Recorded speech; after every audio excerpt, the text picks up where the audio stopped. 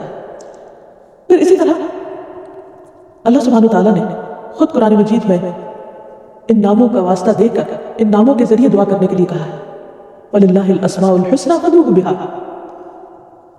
لیکن یہ نام محض نام نہیں ہے۔ دنیا میں تو بہت سی چیزوں کے نام صرف نام ہوتے ہیں، ان کی پہچان نہیں ہوتے۔ یہ نام چونکہ اس کی پہچان کا ذریعہ ہے، اسی لیے اللہ تعالیٰ فرماتے ہیں رب السماوات والارض وما بینہما فاعبدہ واصطبر لعبادتہ هل تعلم له سمیا۔ رب ہے آسمانوں اور زمین کا اور ان دونوں کے درمیان کی چیزوں کا، سو اس کی عبادت کرو اور اس کی عبادت پر خوب جمے رہو۔ کیا تم اس کا کوئی ہم نام جانتے ہو؟ یعنی اس کے سوا کوئی اور ایسا ہے کہ جس سے تم دعا کرو گے، جس کو تم پکارو گے، جو حقیقی معنوں میں تمہاری مدد کر سکتا ہو، جو تکلیف کے وقت تمہاری تکلیف دور کر سکتا ہو، جو تمہارے دل کو تھام سکتا ہو؟ کوئی بھی تو اور نہیں، کیونکہ اس کے سوا باقی سب تو مخلوق ہے، اور ساری مخلوق خالق کے مقابلے میں کمزور ہے۔ وہ جس نے بنایا اور وہ جو بنائے گئے دونوں برابر نہیں ہو سکتے۔ اس لیے انسان جب اللہ تعالیٰ کو پہچانتا ہے تو پھر حقیقی معنوں میں اس سے ٹوٹ کر دعا مانگتا ہے، اور اس طرح وہ اپنے حقیقی مطلوب کو پا لیتا ہے، اور حقیقی معنوں میں پھر اسے اللہ کی مدد بھی حاصل ہوتی ہے، جو انسان کے لیے نہ صرف اس دنیا میں بلکہ اس کی آخرت میں بھی بہت ضروری ہے۔ جب باقی سب سہارے ساتھ چھوڑ جائیں گے، جب اپنے قریبی پیارے عزیز رشتہ دار دوست بھی کام نہ آئیں گے، اس وقت وہی رب اکیلا ہم سب کا مددگار ہوگا، ان کا مددگار ہوگا جو آج دنیا میں اس سے صحیح طور پر تعلق قائم کرتے ہیں اور اپنی جلوتوں اور خلوتوں میں اس کو پکارتے ہیں، جس کے ساتھ ان کا تعلق صرف زبان کا تعلق نہیں ہوتا، حقیقی معنوں میں دل کا تعلق ہوتا ہے۔ ایسے لوگ دنیا میں چلتے پھرتے بظاہر دنیا کے کام کاج کرتے نظر آتے ہیں، لیکن اپنے رب کی پہچان کی وجہ سے دل میں ہر وقت اس رب کی محبت محسوس کرتے ہیں۔ رب کی محبت ہمارے دل کی غذا ہے، ہماری روح کی غذا ہے، ہمارے عمل کی طاقت ہے، اور ہمیں اس دنیا میں صحیح راستے پر چلنے میں مددگار ہے۔ وہ دل کی ایسی روشنی ہے جس کے بغیر صحیح اور غلط کا فرق معلوم نہیں ہو سکتا۔ رب کی پہچان دلوں کی وہ روشنی ہے کہ جس کے بغیر انسان اچھے اور برے میں صحیح معنوں میں تمیز نہیں کر سکتا، جس کے بغیر وہ صحیح اور غلط کا فرق نہیں جان سکتا۔ اس لیے جب بندہ اپنے رب کو پہچانتا ہے تو پھر ہر غلطی کرنے کے بعد بھی اسی کی طرف لوٹتا ہے۔ ابو ہریرہ رضی اللہ عنہ کہتے ہیں کہ میں نے نبی صلی اللہ علیہ وسلم کو فرماتے ہوئے سنا ہے، ایک بندے نے بہت گناہ کیے اور کہا اے میرے رب میں نے گناہ کیا تو مجھے بخش دے۔ اللہ تعالیٰ فرماتا ہے میرا بندہ جانتا ہے کہ اس کا کوئی رب ہے، میرا بندہ جانتا ہے، اس کو معلوم ہے کہ اس کا کوئی رب ہے جو گناہوں کو معاف کرتا ہے اور گناہ کی وجہ سے سزا بھی دیتا ہے، میں نے اپنے بندے کو بخش دیا۔ پھر بندہ رکا رہا جتنا اللہ نے چاہا کہ اس گناہ سے رکا رہے، اور پھر اس نے گناہ کر لیا کیونکہ انسان کمزور ہے، پھر واپس وہی جا گرتا ہے جہاں سے وہ اٹھتا ہے۔ پھر اس نے عرض کیا اے میرے رب تو مجھے معاف کر دے، میں نے دوبارہ گناہ کر لیا ہے، اے میرے رب مجھے بخش دے۔ اللہ تعالیٰ فرماتا ہے میرا بندہ جانتا ہے کہ اس کا کوئی رب ہے جو اس کا گناہ معاف کرتا ہے اور اس کے بدلے سزا بھی دیتا ہے، میں نے اپنے بندے کو بخش دیا۔ پھر وہ بندہ رکا رہا جب تک اللہ نے چاہا، اس گناہ سے رکا رہا اور پھر گناہ کر بیٹھا۔ پھر بندہ دوبارہ اللہ کے حضور پلٹتا ہے کیونکہ وہ جانتا ہے کہ اس کا کوئی رب ہے جو گناہوں کو معاف بھی کرتا ہے اور گناہوں پر سزا بھی دیتا ہے۔ پھر وہ رب کو پکارتا ہے، رب اسے پھر بخش دیتا ہے۔ اللہ تعالیٰ فرماتا ہے میرا بندہ جانتا ہے اس کا رب ہے جو معاف کرتا ہے اور سزا بھی دیتا ہے، میں نے اپنے بندے کو 3 بار معاف کیا، بس اب جو چاہے عمل کرے، یعنی جتنی بار بھی وہ گناہ کرے گا، اگر وہ مجھے پہچان کر میری طرف پلٹے گا اور حقیقی معنوں میں شرمندگی کے ساتھ مجھ سے معافی مانگے گا، یہ جانتا ہے کہ میں معاف کر سکتا ہوں تو میں اس کو معاف کر دوں گا، اور اس کے بغیر چارہ بھی نہیں۔ یہ ہو نہیں سکتا کہ ہم بار بار غلطی نہ کریں، اور اگر ہم یہ نہ جانتے ہوں کہ ہمارا رب بار بار معاف کر سکتا ہے تو پھر انسان مایوس ہو جائے گا، اور اگر انسان مایوس ہو جائے تو پھر زندگی میں وہ آگے نہیں بڑھ سکتا، وہ ترقی نہیں کر سکتا۔ تو اس لیے بندے کے لیے یہ جاننا بہت ضروری ہے، اس دنیا اور آخرت کی بھلائی اور کامیابی، فلاح اور نجات کے لیے کہ وہ اپنے رب کی اس صفت کو جانتا ہو کہ واقعی وہ بخشنے والا ہے۔ پھر اسی طرح جو شخص ان ناموں کو جان لے اس کے لیے جنت کی خوشخبری ہے۔ رسول اللہ صلی اللہ علیہ وسلم نے فرمایا اللہ تعالیٰ کے 99 نام ہیں، ایک کم 100۔ جو شخص ان سب کو محفوظ رکھے گا وہ جنت میں داخل ہوگا۔ اللہ سبحانہ تعالیٰ کے ناموں کو جاننے اور اس کی پہچان کے بارے میں یہ بھی یاد رکھیے کہ ان ناموں کی پہچان صرف دنیا کی کامیابی کا ذریعہ ہی نہیں بلکہ آخرت میں جنت کے حصول کا ذریعہ بھی ہے، جس سے بڑی کوئی کامیابی ہے ہی نہیں۔ رسول اللہ صلی اللہ علیہ وسلم نے ارشاد فرمایا اللہ تعالیٰ کے 99 نام ہیں، یعنی ایک کم 100۔ جو شخص ان سب کو محفوظ رکھے گا وہ جنت میں داخل ہوگا۔ یہ صحیح بخاری کی روایت ہے۔ اسی طرح صحیح مسلم کی ایک روایت ہے، اس میں ابو ہریرہ ہی روایت کرتے ہیں کہ رسول اللہ صلی اللہ علیہ وسلم نے فرمایا اللہ تعالیٰ کے 99 نام ہیں، جس نے انہیں محفوظ کیا وہ جنت میں داخل ہوگا، اور بلا شبہ اللہ وتر ہے اور وتر کو پسند کرتا ہے۔ اس کا کیا مطلب ہے؟ من احصاها دخل الجنہ، جس نے ان ناموں کو شمار کیا وہ جنت میں داخل ہوگا، یعنی ان ناموں کا احاطہ کرنے کی کوشش کی، ان ناموں کے معنی کو جانا، ان کے تقاضے کے مطابق عمل کیا، اور پھر ان کی بنا پر اپنے رب، اپنے خالق و مالک کے ساتھ اپنے تعلق کو درست کیا، اور ان ناموں کے تقاضے کے مطابق اپنے اعمال کو تبدیل کیا، تو ایسا شخص اللہ سبحانہ تعالیٰ کی رحمت کا مستحق ہوگا۔ ابن القیم رحمہ اللہ کہتے ہیں کہ اللہ کے اسماء کو گن کر محفوظ رکھنے کے کچھ مرتبے ہیں، کچھ درجے ہیں۔ بندہ جب ان ناموں کو یاد کر لیتا ہے تو جنت میں داخل ہو جاتا ہے۔ یاد کرنے سے مراد صرف زبانی میمورائز کرنا ہی نہیں بلکہ ابن القیم کے مطابق پہلا مرتبہ ہے ان کے الفاظ کو گننا اور شمار کرنا، دوسرا مرتبہ ہے ان کے معنی اور مفہوم کو جاننا، تیسرا مرتبہ ہے ان کے ساتھ دعا مانگنا، کیونکہ اللہ سبحانہ تعالیٰ نے فرمایا وَلِلَّهِ الْأَسْمَاءُ الْحُسْنَى فَادْعُوهُ بِهَا، اور اللہ ہی کے لیے ہیں اچھے اچھے نام، بس تم اس کو ان ناموں کے ساتھ پکارو۔ اور اللہ کے ناموں کے ساتھ دعا مانگنے کے 2 مرتبے ہیں۔ نمبر 1 دعا العبادہ، تعریف اور عبادت کی دعا، اور نمبر 2 دعا المسئلہ، طلب اور مانگنے کی دعا۔ تو گویا اللہ تعالیٰ کی تعریف نہیں کی جا سکتی مگر اللہ سبحانہ تعالیٰ کے خوبصورت ناموں کے ذریعے اور اس کی بہترین صفات کے ذریعے۔ یعنی اگر ہم اللہ تعالیٰ کی عبادت کرنا چاہیں، اللہ تعالیٰ کی حمد و ثنا کرنا چاہیں، اللہ تعالیٰ کا شکر ادا کرنا چاہیں، اللہ تعالیٰ سے اپنی محبت کا اظہار کرنا چاہیں، تو اس کے لیے ضروری ہے کہ ہم اس کو اس کے پیارے پیارے ناموں کے ساتھ پکاریں، وہ نام جو خود اس نے اپنے ہمیں بتا دیے، کیونکہ اس سے زیادہ خود اس کے بارے میں اور کون جان سکتا ہے؟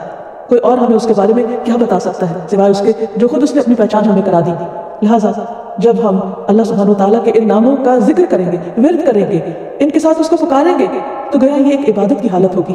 اور پھر اگر ہم اس سے کچھ مانگیں گے تو وہ ہمیں عطا کرے گا، کیونکہ یہ اس کا اپنا فرمان ہے کہ تم ان کے ساتھ اس کو پکارو۔